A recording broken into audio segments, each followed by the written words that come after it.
गुजरातमध्ये अहमदाबादहून लंडनसाठी जाणारं हे विमान कोसळलं आणि 200हून अधिक लोकांचा जीव गेलाय।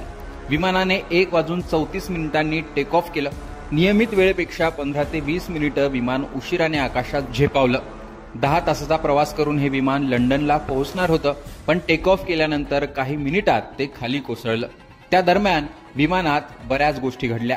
मिळालेल्या माहितीनुसार विमानात 230 प्रवासी आणि 12 क्रू मेंबर होते।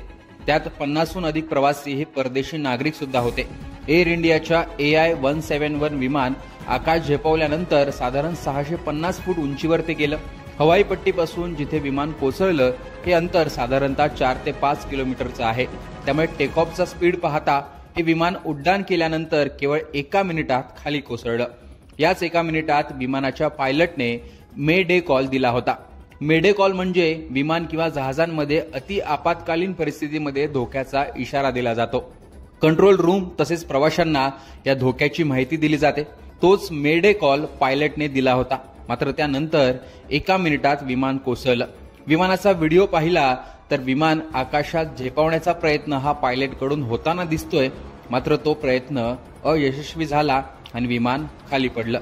टेक ऑफ नंतर विमानाचं इंजिन फेल झालं, त्यामुळे पायलटकडे केवळ 1 मिनिटाचाच वेळ होता। परंतु विमान एवढ्या कमी उंचीवर होतं की पायलटही काही करू शकला नाही। पायलटने प्रयत्न केलेले दिसतायत, पण ते मात्र यशस्वी होऊ शकले नाही आणि विमान झाडांवर आदळलं आणि मोठा अपघात झाला। विमान कोसळताच भले मोठे आगीचे आणि धुरांचे लोळ उठले। ते एवढे होते की अहमदाबादमध्ये 2 किलोमीटरवरून ते दिसत होते।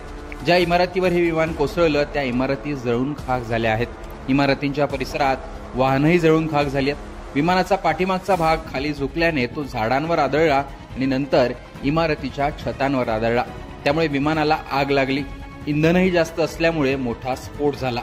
एअरपोर्ट जवळ असलेल्या मेडिकल कॉलेज आणि हॉस्पिटलच्या कॅम्पसमध्ये हे विमान कोसळलं। त्यात काही डॉक्टर्स आणि विद्यार्थीही जखमी झाले आहेत। तसेच ज्या इमारतीवर ते कोसळलं तिथे अनेक डॉक्टर्स हे जेवण करत होते। त्यामुळे विमान प्रवाशांसह काही स्थानिकांचीही जीवितहानी झाल्याची शक्यता वर्तवली जाते। एअर इंडियाचं बोईंग 787 ड्रीम लायनर हे एक मोठं विमान आहे। हे 11 वर्ष जुनं विमान आहे। गुरुवारी दुपारी 1:30 वाजता उड्डाण करण्यापूर्वी ते धावपट्टीच्या मध्यभागी होतं। दुपारी 1:38 ते धावपट्टीच्या शेवटी होतं, म्हणजेच त्याने टेक ऑफ केला होता। त्यानंतरच हा अपघात झाला। विमानाने उड्डाण घेतलं त्यावेळी त्याची उंची ही 625 फूट होती आणि तिथेच त्याने सिग्नल गमावला। विमानतळ समुद्र सपाटीपासून सुमारे 200 फूट उंचीवर आहे, म्हणजे विमान विमानतळापासून सुमारे 400 फूट उंचीवर उड्डाण केल्यानंतर पोहोचलं होतं। विमानाचा सिग्नल सुमारे 8 मिनिटं सक्रिय होता आणि त्यानंतर विमान कोसळलं अशी माहिती मिळते। तज्ज्ञांनुसार हे विमान उंचीवर असतं तर वाचवण्यासाठी पायलटला वेळ मिळाला असता।